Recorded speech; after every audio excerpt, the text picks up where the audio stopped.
ខ្ញុំសូមគោរពជំរាបសួរនិងសួស្តីទៅកាន់អ្នកទស្សនាទាំងអស់គ្នាស្វាគមន៍មកកាន់វីដេអូថ្មីអញ្ចឹងដូចដែលខ្ញុំបានសន្យាមួយអ្នកទាំងអស់គ្នាកាលពីវីដេអូមុនអញ្ចឹងថាវីដេអូក្រោយហ្នឹងខ្ញុំនឹងនិយាយពីខាប់ប៉ាចឹងមុននឹងឈានចូលទៅដល់សាច់រឿងរបស់ខាប់ប៉ាខ្ញុំចង់សុំទោសអ្នកនរគ្នាដោយសារតែវីដេអូមុនហ្នឹងខ្ញុំបានហៅឈ្មោះរបស់ខាប់ប៉ានឹងខុសចឹងខ្ញុំពិតជាសូមអធិស្ឋានមែនទែនដោយសារតែខ្ញុំក៏មិនមែនជាអ្នកជំនាញខាងភាសាជប៉ុននឹងដែរហើយ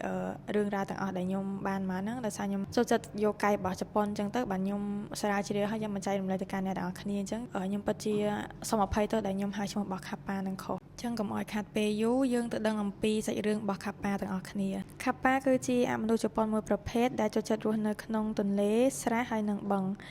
ខាប់ប៉ាហ្នឹងវាកើតមកពីពាក្យថាខានិងពាក្យថាប៉ាដែលខាហ្នឹងមានន័យថាទន្លេនិងពាក្យប៉ាមានន័យថាកូនទន្លេអញ្ចឹងហើយខាប់ប៉ាមានន័យថ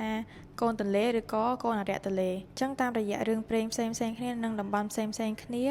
ឈ្មោះរបស់ខាប់ប៉ាហ្នឹងក៏ប្រែប្រួលទៅតាមតំបន់និងរឿងព្រេងទាំងអស់ហ្នឹងដែរដោយនៅតំបន់ខ្លះគេហៅវាថាខាវ៉ាតារ៉ូតំបន់ខ្លះហៅថាកាតារ៉ូតំបន់ខ្លះហៅថាអេងកុកតំបន់ខ្លះទៀតហៅថាកាវ៉ាកុនិងតំបន់ខ្លះទៀតហៅវាថាមីស៊ូស៊ីប៉ុន្តែឈ្មោះដែលគេស្គាល់ជាទូទៅហើយទូលំទូលាយហ្នឹងគឺឈ្មោះថាខាប់ប៉ាហ្នឹងឯងខាប់ប៉ាហ្នឹងមានកម្ពស់ចន្លោះពី90ទៅ120សង់ទីម៉ែត្រឬក៏3ទៅ4ហ្វីតហើយខាប់ប៉ាជាទូទៅមានស្បែកពណ៌បៃតងឬក៏ពណ៌លឿងមានកញ្ញាមុតស្រួចមានស្នូកអណ្ដើកនៅលើខ្នងហើយម្រាមដៃម្រាមជើងខាប់ប៉ាហ្នឹងដូចដៃជើងបង់កែបចឹងវាជាប់គ្នាហើ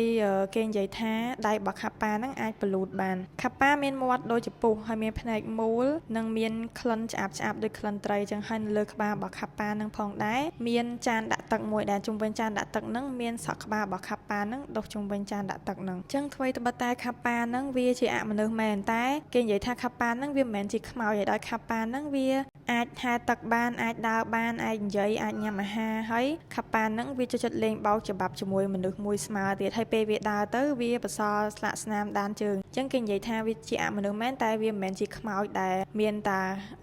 វិញ្ញាណអីទេតែខាប់ប៉ាហ្នឹងមានរូបរាងដូចមនុស្សចឹងខាប់ប៉ាចូលចិត្តរស់នៅក្នុងទន្លេក្នុងបឹងឬក៏នៅក្នុងស្រះទឹកដែលមានជម្រៅជ្រៅហើយលាក់ខ្លួននៅក្រោមទឹកនៅពេលថ្ងៃរឿងភ្លេងខ្លះគេនិយាយថាពួកវាមានផ្ទះនៅក្រោមទឹកឬក៏នៅក្នុងរូងភ្នំក្រោមទឹកក្រោមបាតទន្លេរីឯជីវិតរស់នៅប្រចាំថ្ងៃរបស់ខាប់ប៉ាហ្នឹងគឺស្តៀងទៅនឹងជីវិតរស់នៅប្រចាំថ្ងៃរបស់មនុស្សដែរដោយខាប់ប៉ាមានគ្រួសារចេះចិញ្ចឹមកូនចេះថែរក្សាកូនចេះសង់ផ្ទះនៅក្រោមទឹករបស់ពួកវាហ្នឹងហើយរស់នៅជាសហគមន៍ដូចមនុស្សយើងអញ្ចឹងខាប់ប៉ាជាអមនុស្សដែលឆ្លាតដោយខាប់ប៉ាចង់ចេះចង់ដឹងចង់ឃើញចូលចិត្តលេងសើចចូលចិត្តការប្រកួតប្រជែងជាពិសេសហ្នឹងគឺចូលចិត្តលេងបោកច្បាប់ជាមួយមនុស្សនឹងឯងហើយខាប់ប៉ាហ្នឹងក៏មានសុជីវធម៌ចេះដឹងគុណដែរប៉ុន្តែក្រៅពីភាពវៃឆ្លាតទាំងអស់ហ្នឹងខាប់ប៉ាហ្នឹងក៏វាមានភាពគួរឲ្យខ្លាចដែរដោយពួកវាចូលចិត្តទាញជើងមនុស្សគោក្របីឬក៏សេះដែលដើរទៅកាន់មាត់ទឹកឬក៏មាត់ស្រះដែលពួកវារស់នៅនឹងហើយបើសិនជាមនុស្សឬក៏សត្វដែលត្រូវបានខាប់ប៉ាទាញចូលទៅក្នុងទឹកហើយគឺភាគច្រើនកម្រមានឱកាសអាចត្រឡប់មកលើគោកវិញបានណាខាប់ប៉ានឹងចេញមកវាយប្រហារអ្នកនេសាទឬចេញមកបន្លាចអ្នកស្រុកនៅពេលយប់អ្នកខ្លះទៀតជឿថាបើសិនជាមានមនុស្សបាត់ខ្លួននៅក្នុងទឹកទន្លេដែលមានមូលហេតុអញ្ចឹងមានន័យថាខាប់ប៉ាចាប់ពួកគេចូលទៅក្នុងទឹកទន្លេបាត់ហើយខាប់ប៉ាក៏មានសមត្ថភាពពិសេសជាច្រើនដូចជាអាចហែលទឹកបានលឿនអាចដកដង្ហើមនៅក្រោមទឹកមានបញ្ញាខ្ពង់ខ្ពស់អាចនិយាយដូចមនុស្សហើយមានអាយុវែងរឿងព្រេងខ្លះទៀតគេនិយាយថាខាប់ប៉ានឹងថែមទាំងចេះវិជ្ជាពេទ្យទៀតផងអាចចេះវិជ្ជាពេទ្យហើយអាចចេះផ្សំថ្នាំខាប់ប៉ាក៏ជាសត្វអមនុស្សមួយដែលមានសុជីវធម៌ផងដែរដោយបើសិនបានណាម្នាក់អោនក្បាលដាក់វានឹងអោនក្បាលគោរពទៅកាន់ម្នាក់នឹងវិញដែលជាហេតុធ្វើឲ្យទឹកនៅលើក្បាលរបស់វានឹងខ្ចាយហើយនៅក្នុងរឿងព្រេងគេនិយាយថាបើសិនជាទឹកដែលមាននៅលើក្បាលរបស់ខាប់ប៉ានឹងខ្ចាយឬក៏រីងស្ងួតអស់នោះខាប់ប៉ានឹងបាត់បង់សមត្ថភាពបាត់បង់អំណាចហើយអាចកម្រើកខ្លួនបានតែលុះត្រាតែមាននរណាម្នាក់ចាក់ទឹកឬក៏បំពេញទឹកនៅក្នុងចានលើក្បាលនឹង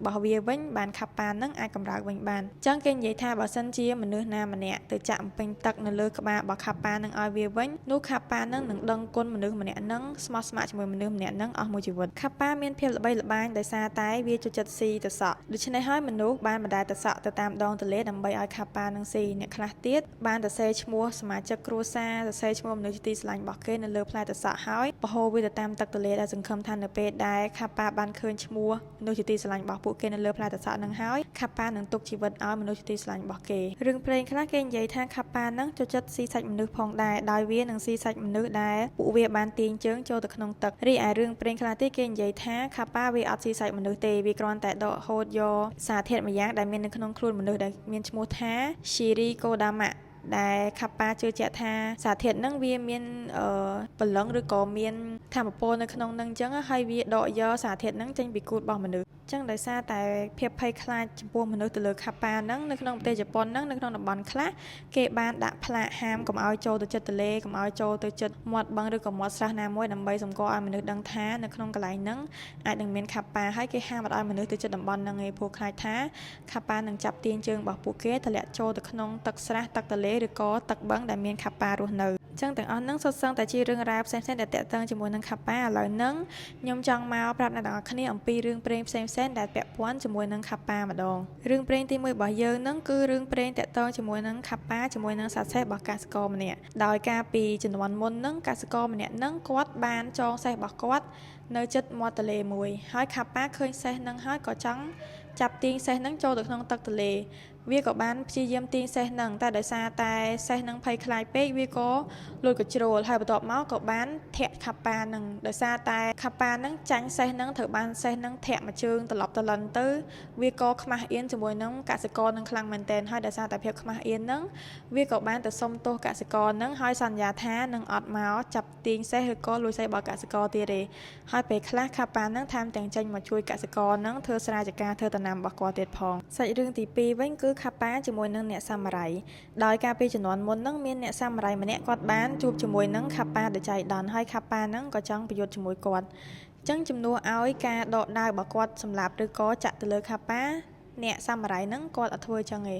គាត់បានឱនក្បាលរបស់គាត់ទៅកាន់ខាប់ប៉ាហើយនៅពេលដែលមានមនុស្សណាម្នាក់គ្រប់វាខាប់ប៉ាហ្នឹងនឹងធ្វើការគ្រប់ទៅកាន់មនុស្សម្នាក់ហ្នឹងវិញចឹងនៅពេលដែលអ្នកសាមុរ៉ៃឱនក្បាលគោរពទៅកាន់ខាប់ប៉ាហ្នឹងក៏ឱនក្បា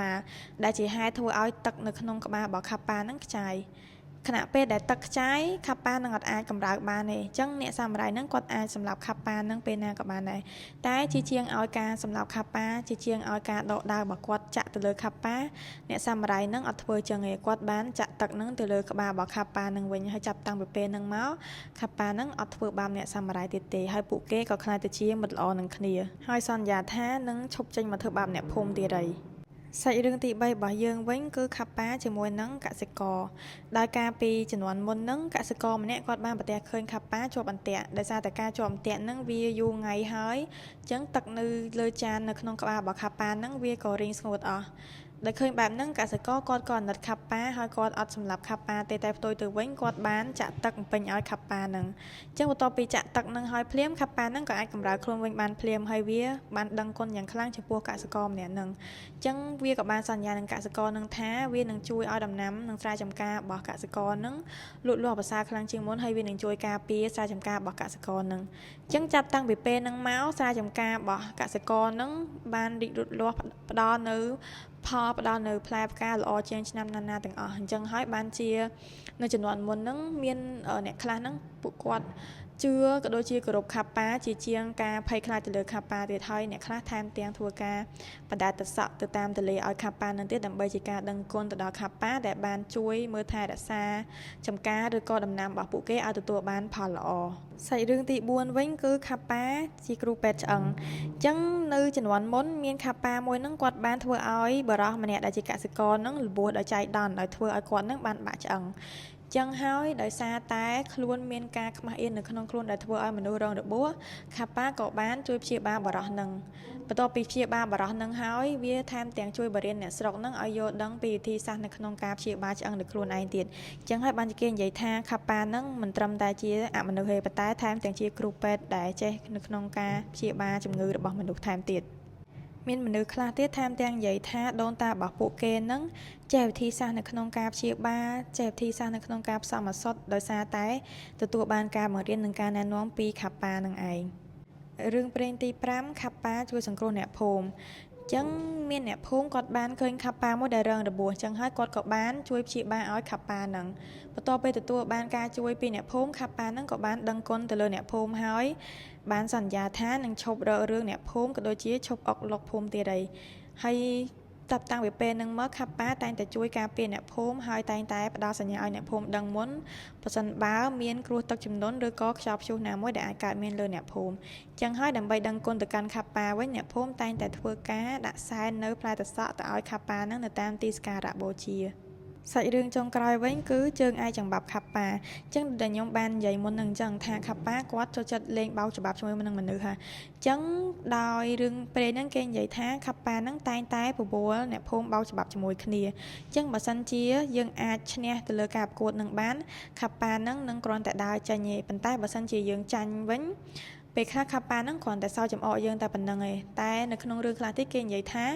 ខាប់ប៉ាហ្នឹងអាចនឹងស៊ីម្នាក់ហ្នឹងឬក៏អូសម្នាក់ហ្នឹងធ្លាក់ចូលទៅក្នុងទន្លេយកតែម្ដងចឹងទាំងអស់ហ្នឹងសុទ្ធសឹងតែជារឿងរ៉ាវដែលតាក់ទងជាមួយនឹងខាប់ប៉ាហើយវីដេអូហ្នឹងខ្ញុំគិតថារៀងវែងតិចហើយខ្ញុំក៏អត់នឹកស្មានថារឿងដែលតាក់ទងជាមួយនឹងខាប់ប៉ាហ្នឹងវែងនៅថ្នាក់ហ្នឹងដែលដោយសារតែរឿងព្រេងខ្លះខ្ញុំស្រាវជ្រាវឃើញទៅវារៀងខ្លីៗត្រឹមតែ3-4នាទីឯងប៉ុន្តែខាប់ប៉ានេះគឺធ្លាយដល់11នាទីចឹងបើសិនជាអ្នកនរគ្នាបានស្ដាប់វីដេអូមួយនេះតាំងពីដើមរហូតដល់ចប់ខ្ញុំពិតជាសូមអរគុណទៅកាន់អ្នកនរគ្នាខ្លាំងមែនទែនដោយសារខ្ញុំគិតថាវីដេអូមួយនឹងរៀងវែងដែរហើយបើសិនជាអ្នកនរគ្នាចូលចិត្តវីដេអូមួយនឹងកុំភ្លេចជួយចុច like comment ក៏ដូចជា subscribe និងចែករំលែកវីដេអូមួយនឹងទៅកាន់មិត្តភ័ក្តិក៏ដូចជាក្រុមគ្រួសាររបស់អ្នកទាំងអស់គ្នាផងសូមអរគុណសូមជម្រាបលា